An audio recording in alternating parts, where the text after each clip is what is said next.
As we approach the 10-year anniversary of the abduction of American journalist Austin Tice in Syria, President Biden making a plea to Damascus, writing, quote, "We know with certainty that he has been held by the Syrian regime. I am calling on Syria to end this and help us bring him home." Austin was only 31 when he was detained, covering the country's civil war in a government-controlled area. He turned 41 just yesterday. And with me now, I'm so pleased to have Deborah Tice, Austin Tice's mother. And it is so good to see you again. Thank you for having me. I really appreciate it, Andrea. Well, it is good to see you, and I know you've been working hard. What hope do you have now? You've had meetings in the State Department, presumably the White House this week while you're in Washington. Is there any more information about your son's whereabouts? Well, we don't need more information about his whereabouts. We know that he's in Syria. We know that he's held by, a friendly to Syrian government entity for sure. So what we've been really needing is engagement. And what I'm hearing is that we are in the process of having engagement. And so, now it's time to encourage the government. When I was in Syria, I lived there for 83 days in 2014, and I received a message, "I will not meet with the mother. Send me a United States government of appropriate title," and a United States government official of appropriate title.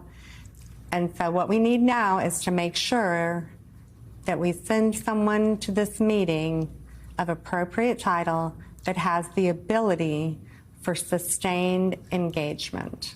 And that engagement needs to be according to this president's directive.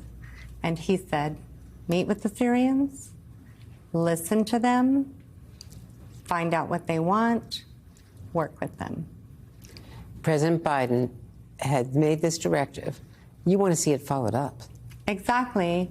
And one of my sons sent me a message and said, don't tell me, show me. That's my mom. So that's what we're waiting for. We're waiting to see the action. You want one of the State Department negotiators, presumably, or a White House negotiator, to go to the meeting and plant himself or herself there and deal with the Syrian regime or with this offshoot. Right, and it needs to be someone, and the United States government can give it some long, serious thought about who's most capable, who's most acceptable, who's of appropriate title, to have that kind of tenacity and perseverance. Why has it taken so long to take this step? Why has it taken so long to take this step? I just don't understand. I've been asking since 2014 for this step, engagement. Any hostage situation is going to require engagement, negotiation, and concession. Those are the steps.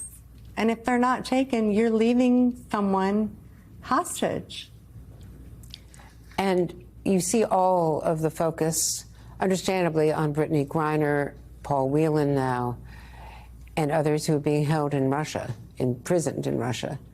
Do you think the administration is distracted by that they can't, that they're not paying enough attention to Austin Tice, who's been there for 10 years in Damascus? No, I'm happy to see that they are now, after 9 years of telling me it wasn't possible, now they are showing me that engagement, negotiation, and concession is absolutely doable by the United States government. In the case of those held in Russia? That in the case of Austin Tice. If they can do it for an American, my son qualifies, let's go. Do you have any promise of that now? I have assurance, I would say. Have you met with the president? We met with the president, my husband and I, on May 2nd, and that's when he gave that directive. So we're 3.5 months away from that meeting.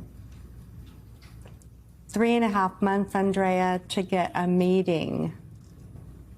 A meeting with the hostage takers? With the Syrian government. 3.5 months. And you've got a birthday coming up. I mean, how do you commemorate these absences as the years pass? Right. Well, this is the first time. Austin's birthday was yesterday. He's 41 now. I've been a mom for more than 41 years, but I did meet him 41 years ago. And this is the first time I wasn't with my family to celebrate Austin's birth, and just be so glad that he's our big brother. But we threw something together last night in DC, and it was nice. It was very nice. But it's hard to be away from his siblings and his father on that occasion. Well, we are feeling for you as this anniversary of the 10th anniversary approaches. And every day is another unimaginable burden for you and your family, and just hoping that this now does take place. Right. Well, this 10th, you know, is crushing. It's the first time that, you know, I'm thinking about Austin. I'm thinking about Austin having to know he really has been left there for 10 years. And I'm just praying for extra strength for him, that his hope is steadfast, and that he knows he is going to walk free. And we are working on it. And I'm sorry that it's been 10 years, son, but you can do this. You can walk free. Hang in there. Well, you know the strength of your son. We all admire him. Thank you. Thank you. To you and your family. Thank you. All the best. Oh, I appreciate that.